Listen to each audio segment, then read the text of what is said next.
What's more valuable, $500,000 in cash or a meal seasoned with the wisdom of a luminary?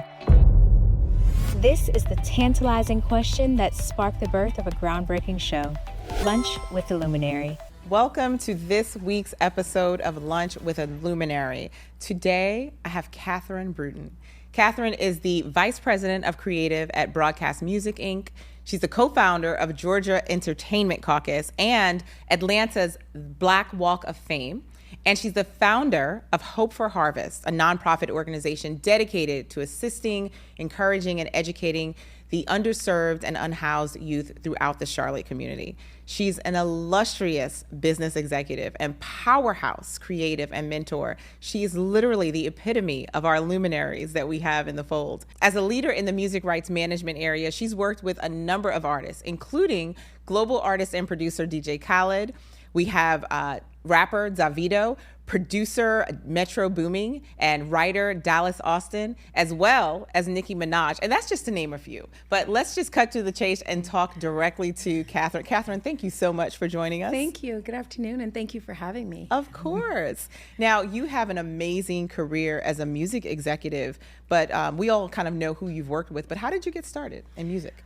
I think for me, it was never really a career path that I sought. I was an executive that worked in finance at General Electric out of school. Okay. So I was a financial analyst by trade and moved to Atlanta out of college in the 90s, like mid-90s, and met Joel Katz, who was one of the partners at Greenberg Traurig. And Joel was like, you got to be in the music business. And I was like, okay, whatever that means. What did he see? Were you singing in the halls? Never. I wish I was that skilled. I was just moving and shaking. I provided kind of connections. I was always someone who had the ability to see talent and connect talent. And so I interviewed for the Grammys and opened the Atlanta chapter of the Recording Academy. So that was my first job in the music business, and then went on to get kind of sought after to start the BMI office in Atlanta. So I run R&B hip hop for BMI in Atlanta, but really doing all things music. Whatever speaks to my heart is what I generally focus on. No pressure for the youth entrepreneurs just out of college. I just started the Recording Academy out of school. No, and what I'm telling you is so interesting about that is I didn't even know how special that was. I mean, most kids, intern, which I did in college. I got hired by GE because I interned with GE, but I think I always did the work, and I just paid attention to every room I was in. I wasn't hyper-focused on a phone. I think this was before cell phones were really a big thing. Right. So you had time to really sit in a room and conversate and learn who people are, and that's how I met Joel. And so Joel was like, I see something special in you. And Joel introduced me to the Grammys, and then subsequently the CEO of BMI, where I've been some 20 years now. Wow. Okay. And I love that transition from finance, being a bean counter, into the creative realm. Necessary tool. So all because somebody saw something in you that you may not have seen in yourself. I think it was there. I didn't necessarily put it in a spot, in a box that was entertainment. I always believed that I had a calling on my life, and that sounds like weird. People are like, oh, no, not at all. Not at all. Yeah, I knew that there was something greater and bigger for me that would set the course that would not only fill my cup, but allow me to pour into so many others. And that became my job at BMI. I learned music at the highest level from the Grammys, seeing the biggest stage in the world in music. And as a Black female, being the first Black executive to run an office, I was like, oh, this is great. And I would be behind stage watching things happen. Didn't know why. I just was fascinated with the production element.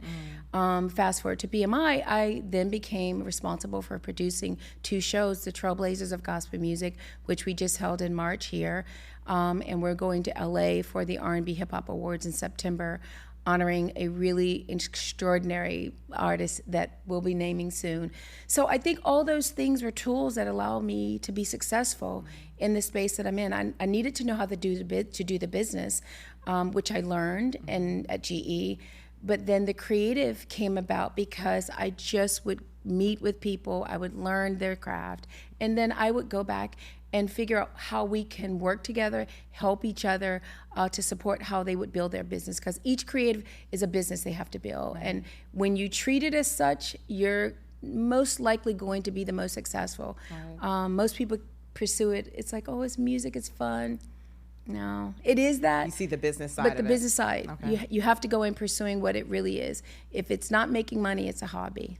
So what's interesting, if it's not making money, it's a hobby. What's interesting is that we have a number of entrepreneurs who follow the advice, follow your passion, do what you enjoy, and have a hard time monetizing it, have a hard time making it a business. So give us some examples of where you've worked with artists who are so into their craft that they neglect the business side of it.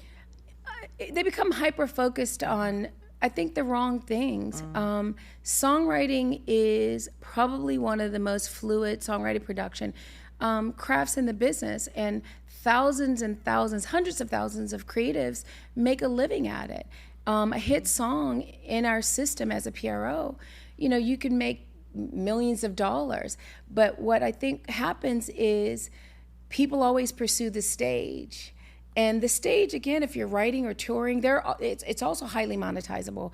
But some of your most successful creatives are never on a stage. They are in their studio writing songs, producing songs for a multitude of artists, and very successful. That's such an important lesson, because I don't think it's either or. And I do talk to a number of youth who basketball, sports, and entertainment, because that's what they see. Now, I believe it's largely because of exposure, Correct. But I think the lesson in what you're saying is so important, because everybody can't be in front of the camera.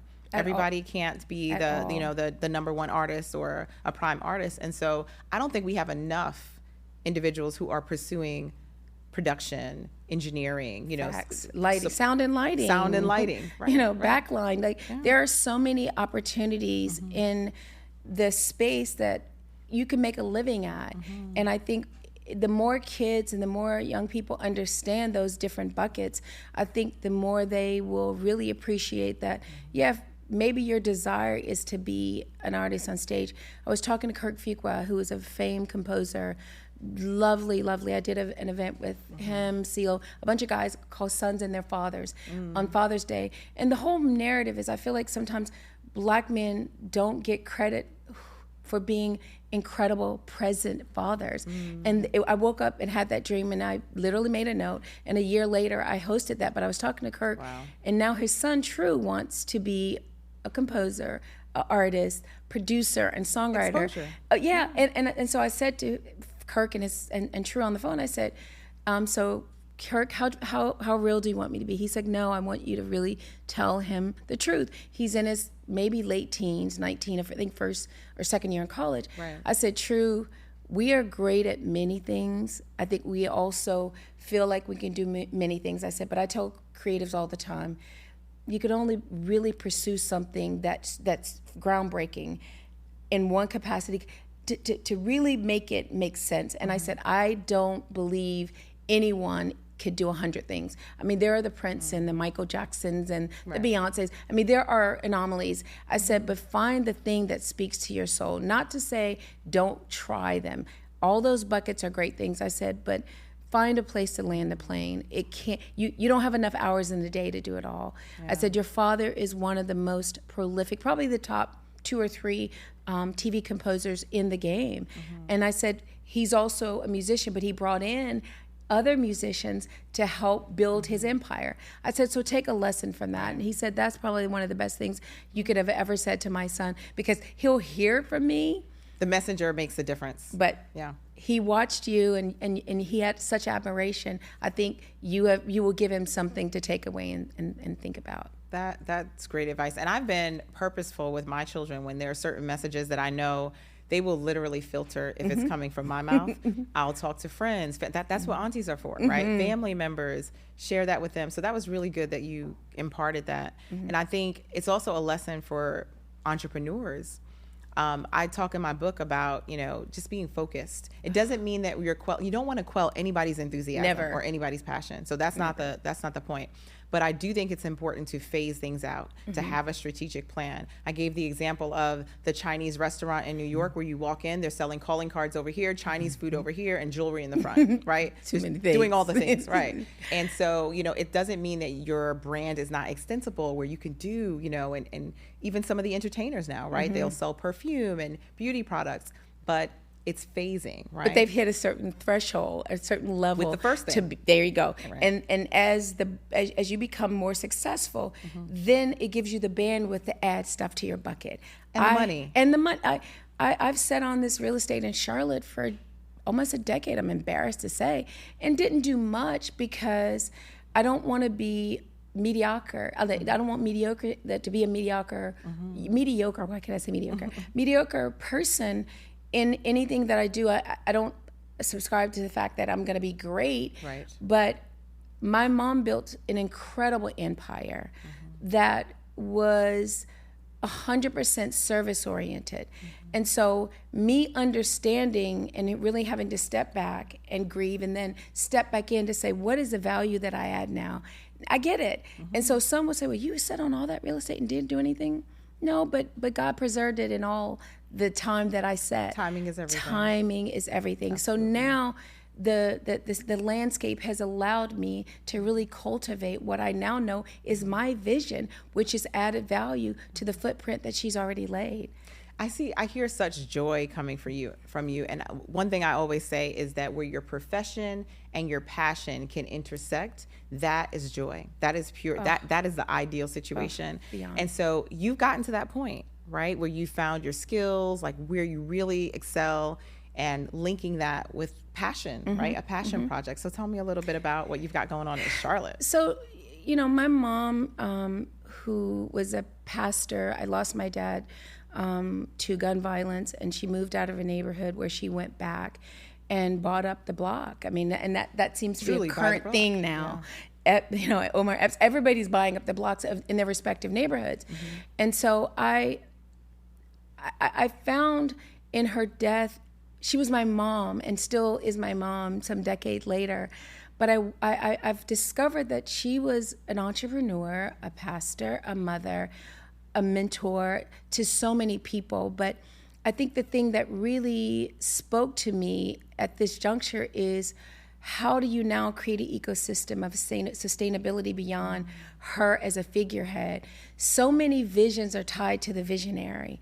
And what I didn't want to be beholding to is trying to mimic her vision. God gives a person a vision. That's their vision.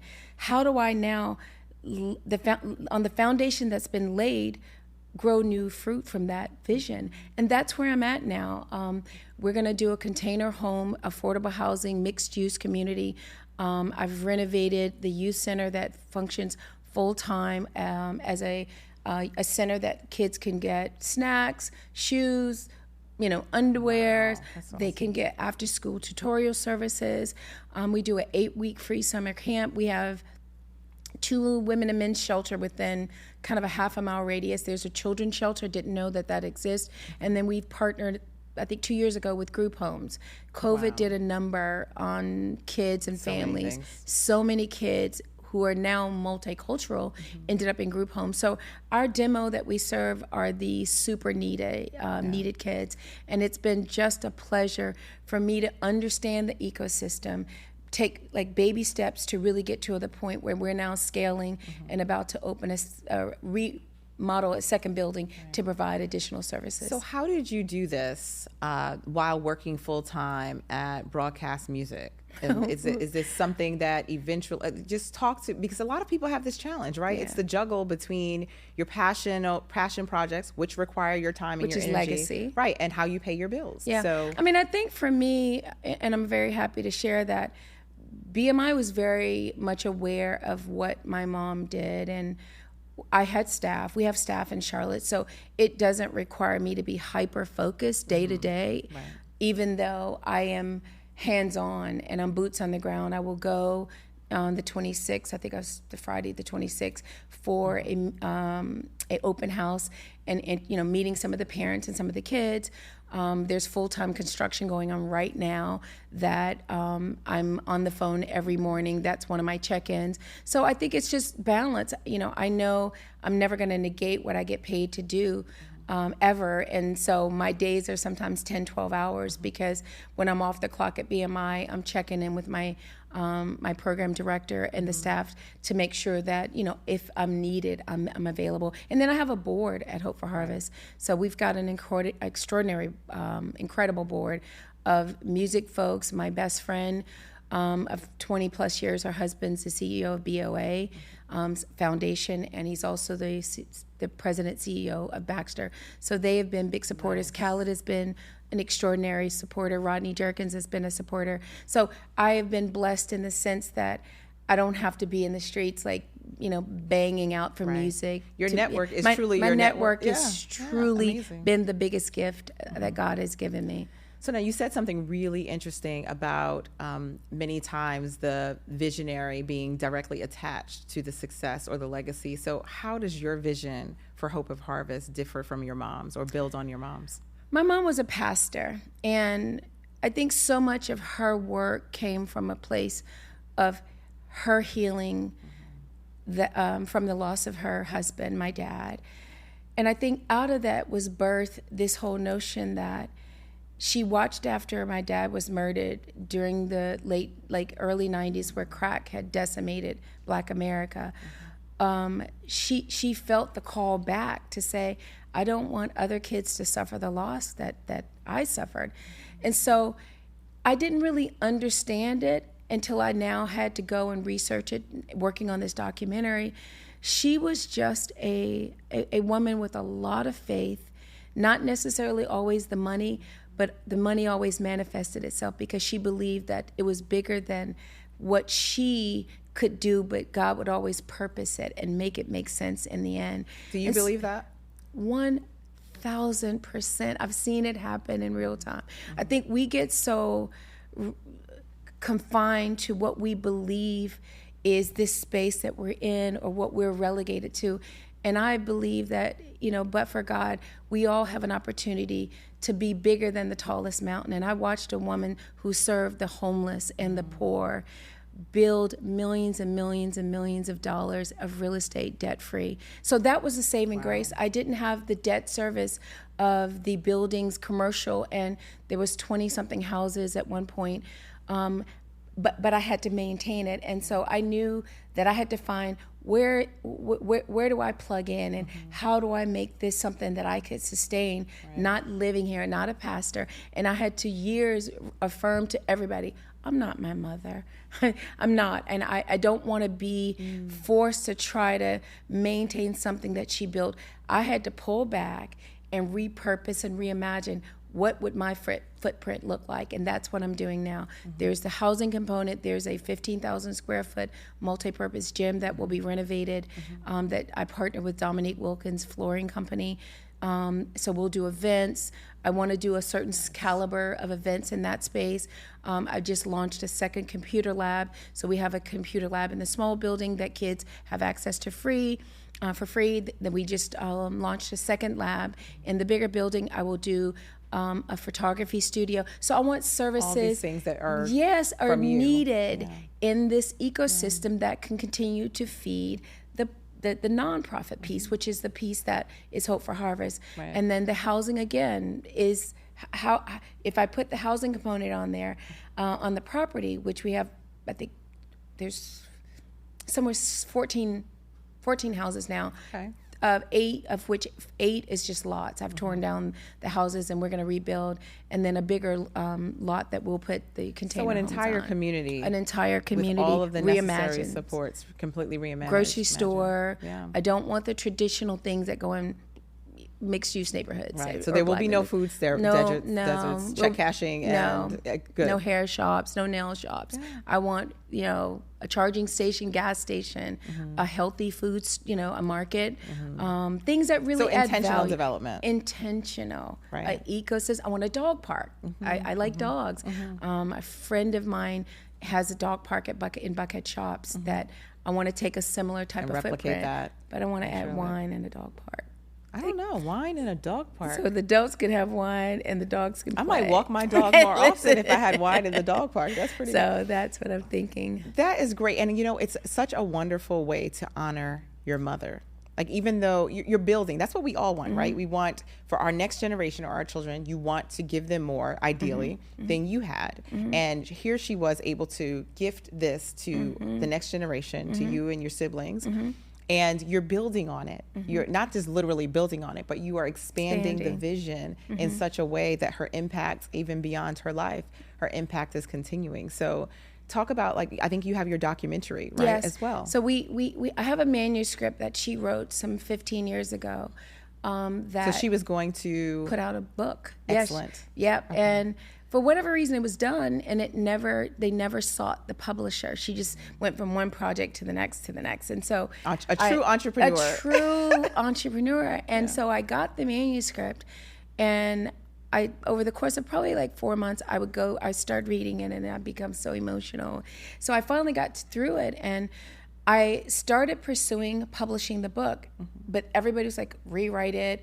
And then they kept injecting me with, I think we should talk about your journey. And I said, no, I would be nothing without the foundation that has been laid for my mom. So I'm not going to fast forward to what y'all perceive as the shiny, pretty things, entertainment. That's great. I said there could be some index to a post piece that I can kind of set up for my piece, but this is the most important. And so we got to the place where we hired the writer, and we went to several publishers, and then COVID happened. So I paused it. And then I met with a friend of mine, Derek, who worked a lot for Bishop Jakes as a writer, producer of shows. But then his wife who I found to be just a jewel, is an award-winning showrunner. So they came back and said, hey, the manuscript's great. I think the documentary is great, which I paid and shot for it myself because I wanted to control the narrative of the storyline. Right. He said, Catherine, this might be a limited series in addition to. So I've signed to work with him to possibly put out a documentary and or limited series. And then the book will come. We've already been collecting songs for soundtracks around the story called Songs of Hope. All of your experience is literally checking the boxes right, of things that are coming together to allow me to do this. And so now is that this is what I'm hyper focused on, taking this project and being able to share the story, especially in a time where I think schools are trying to remove Black history from the storybooks. Right. They're literally deciding what book stays and what books go. So I think the more we can tell and author our stories around just a human interest, it doesn't. We've had some of the most incredible leaders in the world, but there are unsung heroes like my mom who may have not been a name known nationally, and in some respects she was, because not known nationally yet, but you're working on that. But the story, I think, is a national story because it's a story of hope. It's a story of understanding that you don't need a village to go and impact change. It starts with one person planting the seed, and then the village will come. And that's what, to me, was so extraordinary about her. Well, one thing that I think is extraordinary, and you talked about it in the beginning, is that people will use the trending phrase "buy the block." But during a time where not only, in the economy or in that, area that it was difficult, but it was a difficult time for her emotionally. Oh, she just did it. She literally just did it. She woke up and she said, God spoke to her and he said, move. You can't, he said, in your season of grief, it's over. Your season of grief is over. You have to go back and ensure no other kid suffers the same loss. And again, confirmation. People are like, wait, did he really speak to her? Yes, because you have, throughout the storyline of me shooting this documentary, the mayor of Vineyard who talks about, she was a beautiful woman. She called me. I didn't know who she was. He said, get down here. And I showed up. And I see this woman who is instructing all us white men and telling us what we need to do. So and they were doing it. 100%. Community policing. She said, I can't have kids still dying. You need to have police posted up. And in reality, she may have coined that phrase. community policing, because the police set up shop in those neighborhoods, which again made it very uncomfortable for the drug guys to run through that neighborhood selling drugs. So many things were just visionary. Like, she was a visionary that allowed her to manifest things that I think we're seeing right now. Right. That's a trend. But I think so much of it was she was the author of. And I'm hearing, there's a lot of conversation happening. Big time. Around, initiatives and, making things happen. But she actually did it. And then talked about it afterwards, or allowed other people to talk about it. And I think there's such a lesson in that. But I'm assuming you said you were going through articles, artifacts that were written. Everything was documented. What have you learned about yourself just in following your mother's journey? How has that help you learn more about yourself? What have you learned? I think the greatest lesson I've learned about me as it relates to my mother is there was always this spirit of servitude. As much as the success would come and I elevated in my career, there was a level of humility that always remained. I would rather hang out with the kitchen staff in some of the biggest room, because that keeps you in this space of humanity. Like, there's a human element that I think sometimes God would test you and say, okay, are you going to walk over that kid who, may not look like you want him to look, but will you acknowledge him in this space of, and will you be human enough to stop in your fancy clothes to hug this kid? And that's the thing I think my mom gifted me. She saw the good in some of the most ratchet, like, unkept people. And she often would say, you can't heal a man until you feed their natural spirit. Right. And in all of these things, and even with, I was watching a VHS video of a fashion show that was for homeless people. And think about the paradigm of that. You have people who were dirty and, you sleeping under bridges or wherever. And they would come, they would clean them up, and they'd put them on the stage, and they would be cowering coming in. And the second you put them in proper attire, it was something that came alive. And so it was these intentional things that they'd done that just, it was humanity. It was creating an ecosystem that made the last first. Right. And in those days, I think that became the principle in which I operated in my business. Yes, I signed and worked with Pharrell and this person and that person, but there was always these little nuggets of people that I encountered over the course of my career that people were like, ooh, they're a headache, ooh, I don't know. That ended up being some of the greatest gifts and certainly signings of my career. Right. So I don't ever shy away from the hard cases. At this point, I ain't trying to do drama. Right. Or adopt other people's experiences. Exactly. I think people love to tell you their impression of someone and how they feel. Yeah. And I always take those things with a grain of salt because how you experience them may not be how I experience them. And I love what you're saying about connecting with who traditionally people would consider disheveled individuals or people that would cast away. I think there's authentic engagement that's important, because you shared that through your mother and through her teachings, and not only her teachings, through her actions, you were actually giving food out as a youth. And it was natural for you to do that. In February, I go to Charlotte and get in the soup line and, do whatever. So there was always that humility. And it was never hyper-focused on me showing people, I'm doing the work. Right. Oh, I'm going to go out and help the community. I did the work, and I invited my friends, and they showed up, and they're lettucey, and so many incredible A-list artists would show up because they would see the work that I was doing. And I think the other thing that's so compelling for me, there is a move with this next generation where servitude is becoming a real thing. We had about 40, 50 Howard students. Instead of spring break, they came down to Charlotte and they picked 4 organizations, one of which was Hope for Harvest, where they served for 2 days. You think about what that will do to these kids. And what they also did is they recorded a quote for each kid.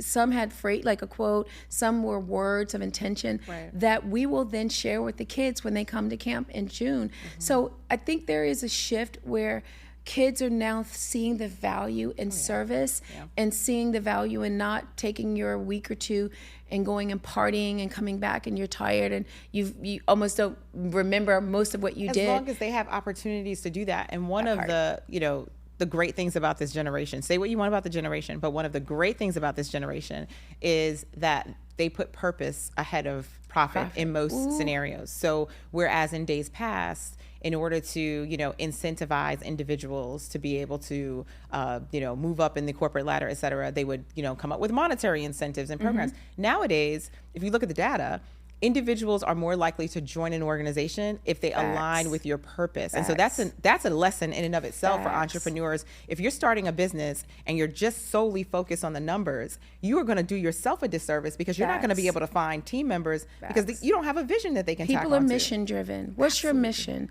How and that's the thing that I take great pride in. My staff is, I think all of Gen Zs are millennials. And so much of that has been because they've watched me do the work. I've often said in the building and outside the building, you're not going to outwork me. I'm going to show up first and I'll leave last. And no job is too big or small because my goal is always to get the best result. And if I am leading by example, then I don't want you, I'm going to see who the slackers are on the team. So they know that I am a very hands-on visual and I can walk in if something's not where it needs to be, I'm going to see it first. And they know that. So they're always back, before I get there, they'll go back and they're like, okay, she don't like that over. So I appreciate the efforts from my staff at BMI and certainly from the team at the organization that they're learning the tools of the game. So you talked about your background and experience at BMI and then of course at Hope for Harvest and just how you lead.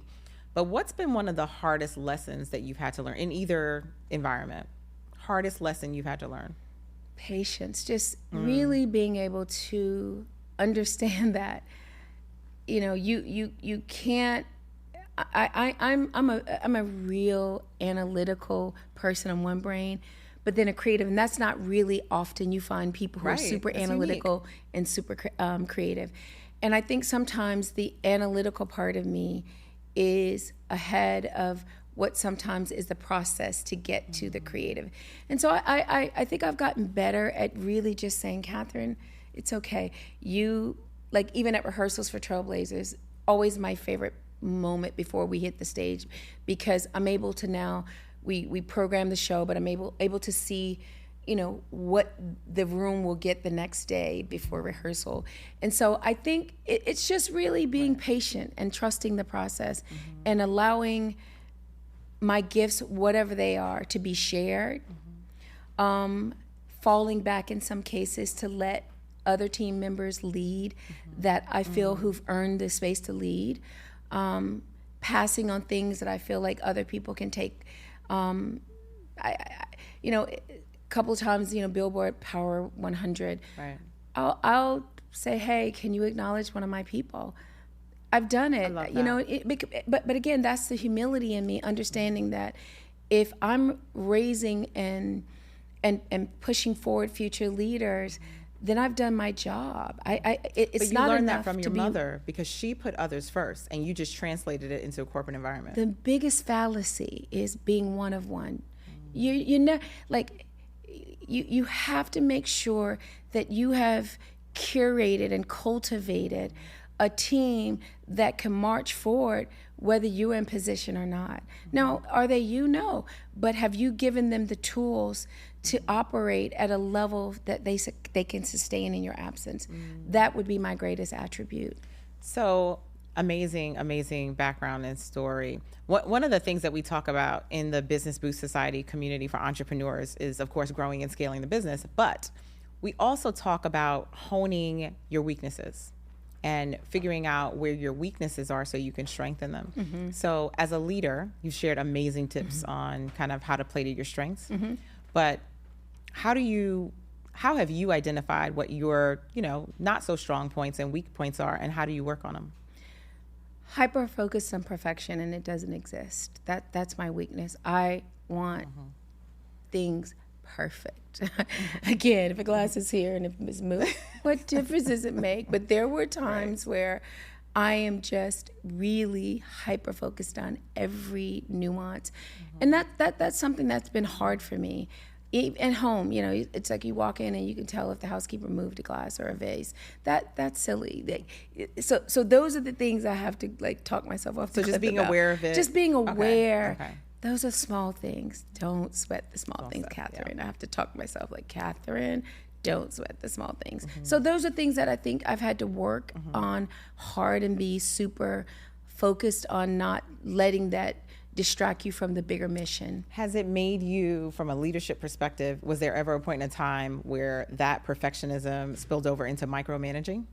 Yes, 100%. Oh, 100. Loving the honesty. 100%, because then it doesn't allow people around you to learn and make mistakes. Right. Because I'm so I'm hovering over every spot and touching everything. And now I can fall back and I'm like, normally I'd have every piece of my script written. I went into the show at rehearsal, filling in the blanks and very collaborative. So I'm learning that, again, sometimes my greatest lesson and blessing is just collaborations. And that's sometimes hard when you had to be one of one. And then deprogramming yourself to say it's okay. That's the plight of the Black woman. I mean, a lot of us have had to be one of one. And in every space of my journey, first Black this person at the Grammys and first Black woman. I'm so to tired open of an office. firsts. I am over it. Yeah. I don't want to. Yeah. And knowing that the responsibility, whether you want to own it or not, sometimes is greater than you can even shoulder on some days. But I always stand on the laurels of what my mom said: "Greater is He that is in me." And so when you can sit in that, it's less about what you don't do. It's about what have you been intentional about for those who are aligned. Or that's a part of that dotted line. And it may be not be your direct report. I have taken great pride in just being a voice to anybody in certain situations, to listen and to offer advice. And I think that's been my mom and me. I don't ever want to be silent. Well, you don't work for me, so it ain't my problem. Right. I want to hear it out and offer advice and then send them back to their direct report. You're such a catalyst for wellness. So how do you, I know people use the term self-care, but there's a lot of conversation around mental health awareness in the workplace, right? Or in our companies and corporations. So how do you make sure that you're sitting comfortably in your own mental state and then supporting the mental wellness of those around you? Just taking time. I mean, church becomes, and my morning is meditating and gospel music. I don't want to hear any negative anything until I recalibrate from the day before. So I recalibrate the first 30 minutes just with intentional music and really just being quiet. Before I immerse in the day, I remove my phones from my reach, because that's a comfortable thing that we've become attached to, is what's going on with everybody else before you do a self-check. I self-check, and that has become really transformational for me, because again, 2 phones, and it's like, okay, the personal phone, and then there's a business phone, and it's like, yo, chill. And there's emails. This thing. It's the devil. I know. It really I is. don't want to be beholding every day, all day to this notion that you've got to be concerned with everybody's business but your own. If you're spending more than 5 hours on social, and if you're not making money, to me, you failed as a human. Why is it so incumbent upon the world to feel the need to be in everybody's business but your own? I don't want to do it. I'm a big proponent of the Optimist Creed, and a portion of the Optimist Creed says that basically you should be so immersed in addressing your own needs that you don't have time to be, involved in with everybody concern with else's. others. Yeah, and I should really learn it. Do I directly as tap a quote. in? Yes, but do I spend hours on it? I intentionally every week will go and look at my screen time, and most of it is messaging, social media, 2, 3. It does pop up. Yeah, it lets you know, lady, chill out. This has been a lot. Or yesterday was a not a good day. So. But on vacation, I give myself a pass. But I think, again, those of us who operate in 2 spaces, you my guy was like, well, let me check your other phone. Check it. I'm not giving nothing that much control over my life. I love and that. so I say to entrepreneurs, if you got 9 hours, 8 hours, if it's not hyper focused on how you make money, to be watching other people, you failed. Yeah. You're going to find it really challenging to elevate beyond, because you're being affected by what everybody else is else's doing. business. Yeah, listen, it's a real mind your business. It's a really, really simple lesson, but I think you've, unpacked it in a way that people And can relate to. and was cognizant of it. Yeah. COVID was a thing where that was your entertainment. And I found myself like 10 hours. Why? But there should be, and I think people have started to find other coping mechanisms beyond social media, and others yep. for connection. So who's in your mastermind circle? Ooh, who is in my mastermind? My mom. It's so weird because Donald Lawrence, I say weird, Donald Lawrence is probably one of the most prolific, calm, brilliant creatives I've encountered in my career. And what he has been to me is a calm force that in moments of indecision, he makes it make sense. He's an incredible listener. He does all our shows with certainly all of the gospel, and I often will bring him to the R&B hip hop side because the musicality, the singers are the best in the world. So Donald's someone that is smart. He operates always in a high frequency, meaning his brain is just different. And you talk about unsung, he's just one of the most prolific creators of the. I love that for you, having that resource. Just someone that I just cherish as a friend. Kirk is someone that I love, and it's like faith-based people, but Kirk and all of his. Kirk Franklin? Yes. Okay, because Kirk Franklin.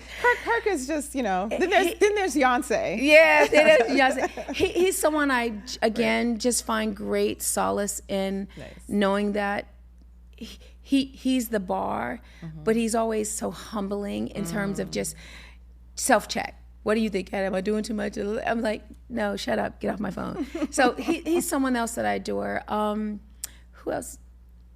Jeff Smith, he's a lawyer at Greenberg And everybody Trial. sort of fills a different gap. Okay. There's people who are spiritually based and creative. There are people who are life and business. Jeff is a life and business. He's a partner at Greenberg Trial who there's not a time or a place that I can't call him and say, Jeff, what about?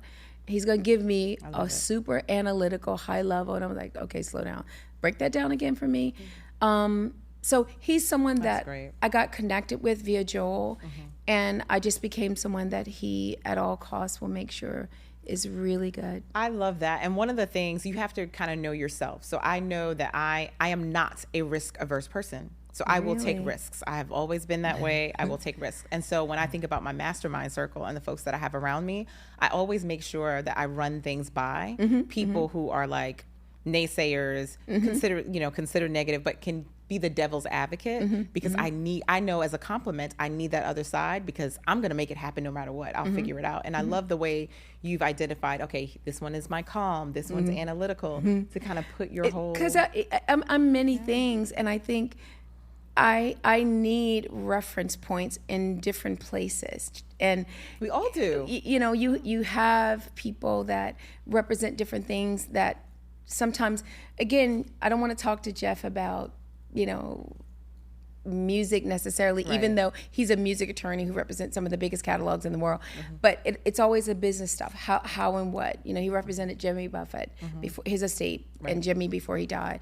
So you talk about an ecosystem and Michael Jackson. And all these examples and reference points that you can bring. It's like, okay, I'm like 1% of that, but how did that become successful? How did Margaritaville become a thing? So it's just questions that allow me to have some perspective from where I'm at. And that's why we have Lunch with a Luminary, just so we can garner the secondary insights from those that you've garnered. So I do want to talk to you as you talk about the music business and industry, and then all the amazing things you're doing with Hope of Harvest. You literally are a catalyst for economic lift in the Charlotte area. Facts. And it makes me think about these large-scale events that are coming to cities all across the country and across the world, but specifically in the U.S. Atlanta, New York, Philly, New Jersey, they're all going to experience, in L.A., World Cup in a couple of years. And so 26. where do you see the 2026, and then there are others, right? You know, NFL Super Bowls. When our cities experience this economic lift, where do you see our emerging businesses coming Goods into and play? services. You know, we often are late to the table when it comes to these type of opportunities. There is massive construction going on right now in that West Midtown corridor. We launched the Black Walk of Fame in 21, I believe. Yes, it was 21. That came about because we thought, okay, how do we celebrate and cultivate our Black legacy and not hyper focused on music and sports? So we said, we're going to celebrate Black people in all diasporas. So Ambassador Young, Danny Glover, Bobby Jones, Michael Jackson. So music and other folks who we feel our community need to cement in history. So the crown jewel of excellence, which is what the emblem is called, we don't use the star term because that's Hollywood's, and Hollywood has done an incredible job. I think they're putting in more people of color now because of our efforts. But we are excited that corridor will be, you know, the grounds that some of the folks are a big part of the community coming into Atlanta will walk on.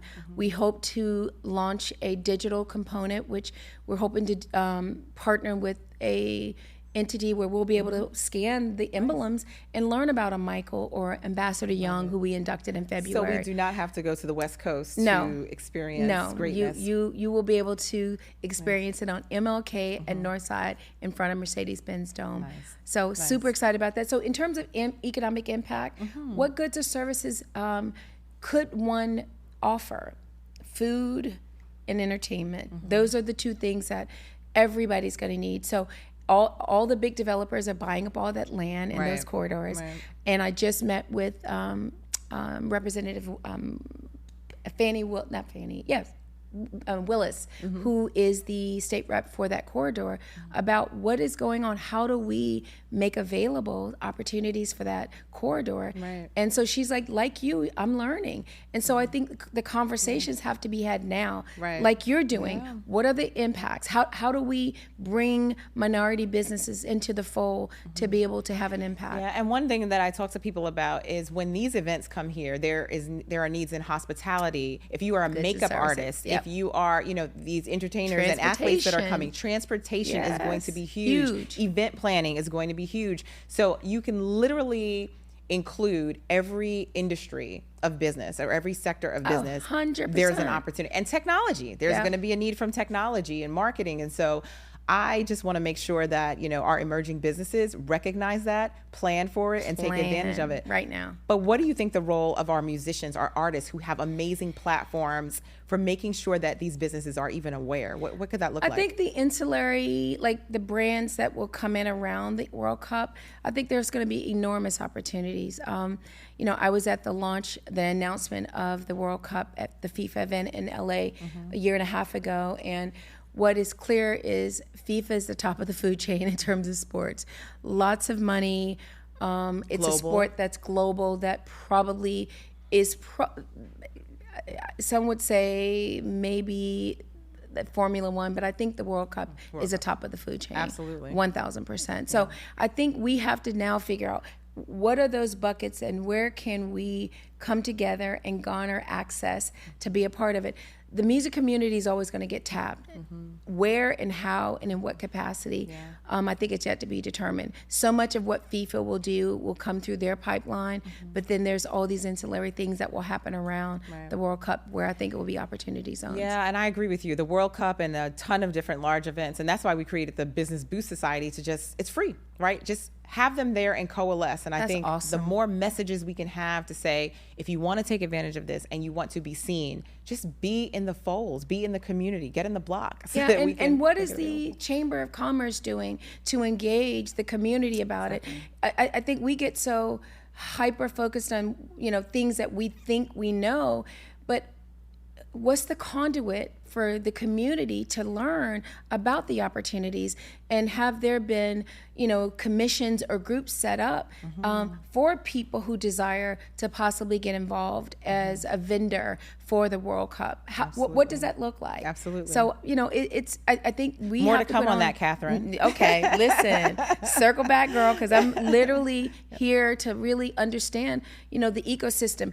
I have contacts on the FIFA side, but I live in Atlanta, and I want to make sure that Walk of Fame and any other ancillary businesses around there have an opportunity to thrive and be a part of the ecosystem. Love it. So as we come to a close and wrap, I can't wait to hear your answer to this, but when you think about your legacy and what you want, how you want people to remember you, what does that look like?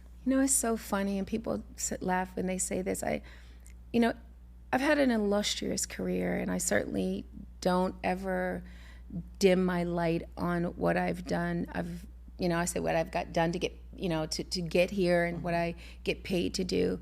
But I think my greatest joy, my biggest gift to the world is going to be what I have done that I didn't get paid for. Because if you think about the things that you do that is service-oriented, God said, for the least of them. And that is the bucket that I pour into in a way that just fills my soul. So if people could talk about Catherine in her good or bad or indifferent, the things that matter the most is what I do every day to help these kids who have been forgotten. And so that's the gift that I hope I teach others to keep on giving. I love that. So we're going to wrap there. Thank you. thank you. I so appreciate this.